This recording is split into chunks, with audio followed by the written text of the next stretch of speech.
Against the Storm is a game by Eremit Games Studio where survival elements are skillfully woven into a city-building strategy and implemented into a roguelite formula.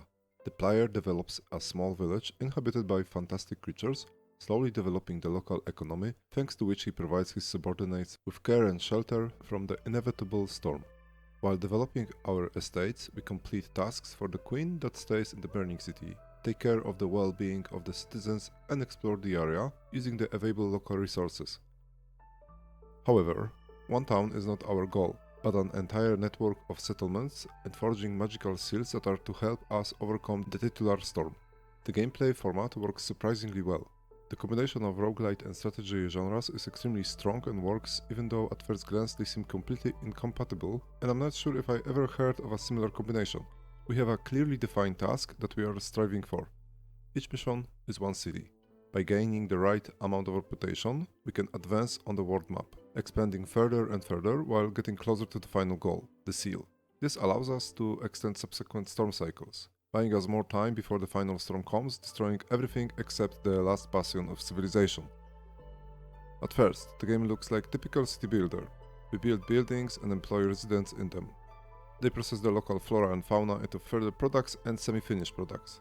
Thanks to this, we create food, tools, clothes and other luxury goods, providing our community with increasingly better living conditions and allowing them to complete tasks. Since the game is fully fledged roguelite, each village created is associated with new, completely random conditions and challenges.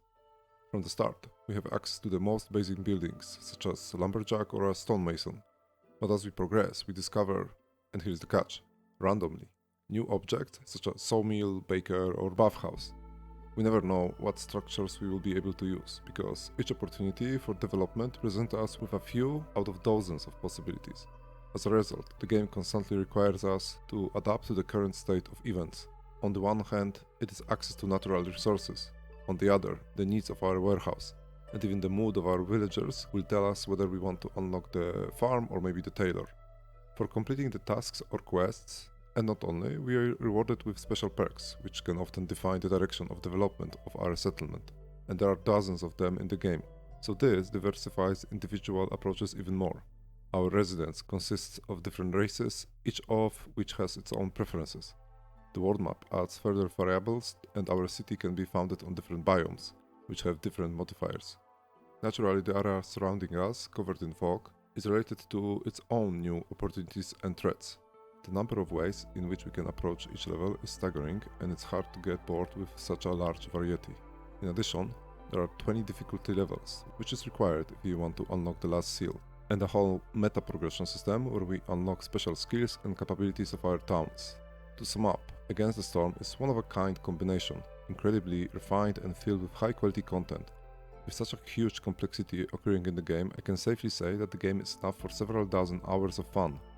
I highly recommend it to the fans of strategies, roguelikes and many more.